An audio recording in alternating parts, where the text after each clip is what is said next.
Set number 4 র্যামার্টিন question ব্যাংকের আমাদের 2 number পর্যন্ত 2 নাম্বারের আমার বি নাম্বার পর্যন্ত কোশ্চেন অ্যান্সার করে দেওয়া হয়েছিল, কিন্তু সি নাম্বারে কোশ্চেন অ্যান্সার আমাদের দেওয়া ছিল না আমার সেট নাম্বার 4-এ। আপনারা যদি যারা ভিডিওটি দেখেছে তারা ভালো করে যদি পুরোটা দেখে, সেখানে কবিতার অংশের উত্তরগুলো নেই। তো দুর্ভাগ্যবশত সেই উত্তরগুলো আমার মোবাইল থেকে ডিলিট হয়ে যায়। তো যাই হোক, আমি আবার নতুন করে সেই ভিডিওটা করছি শুধু কোশ্চেন অ্যান্সারের প্রশ্ন। তো আমার এই অংশটা করে দেওয়া আছে বা পড়া আছে, সবাই জানে এটা কাইট সম্পর্কে, লিটল কাইটের চ্যাপ্টার থেকে দেওয়া। তো এখন আমাদের নাম্বার 1-এর কোশ্চেন হলো, what was the thought of the little kite in fear. তো লিটিল কাইট ছোট্ট ঘুড়িটি সে ভয় কী চিন্তা করছিল, তার উত্তরটি হবে, the little kite feared that he would fall while flying. সে মনে মনে ভাবছিল সে যখন উড়বে তখন হয়তো পড়ে যেতে পারে। তারপরে নাম্বার 2-তে বলছে, what was the advice of the big kite. বড় ঘুড়িটি কি উপদেশ দিয়েছিল? তাহলে হবে উত্তর, the big kite advice the little kite.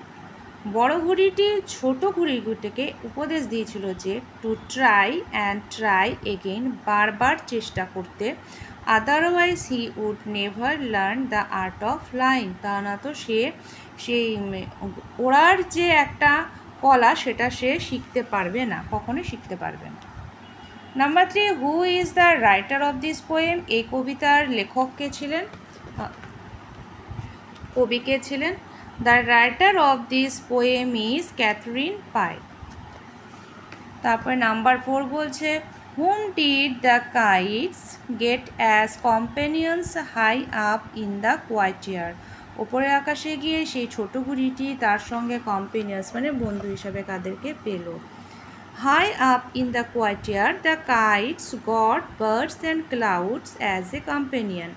ওপরে গিয়ে সে বাতাসের মধ্যে, ওপরে বাতাসে গিয়ে সেই ঘুড়িটি তার কম্পেনিয়ন বা তো সঙ্গী হিসাবে পেয়েছে পাখি এবং মেঘদের। নাম্বার 5 বলছে, হাউ হ্যাপি আই অ্যাম। আমি খুব খুশি। What did the little kite feel so. কেন এটি সে অনুভব করলো? The little kite felt very happy, খুব খুশি হয়েছিল, because he had been brave enough to try flying. সে যে উঠছিল, ওরা যে চেষ্টা করেছে সে যথেষ্ট বেশি সাহস তার মধ্যে আছে যে সেই জন্য সে ওরা চেষ্টাও করেছে এবং তাতে সে খুব খুশি। নাম্বার 6 বলছে, write the name of the poem of the above line. এই যে কবিতাটা, সেই কবিতাটার নাম কি ছিল? The name of the poem is how the little kite learn to fly. সেই ছোট্ট ঘুড়িটি কীভাবে যে উড়লো সেই এটা সম্পর্কে এখানে দেওয়া। তো হয়ে গেল আমাদের কোশ্চেন অ্যান্সার। আমাদের কিন্তু অলরেডি সমস্ত রাইটিং স্কিল টোটালটা হয়ে গেছে র্যামার্টিন কোশ্চেন ব্যাংকের।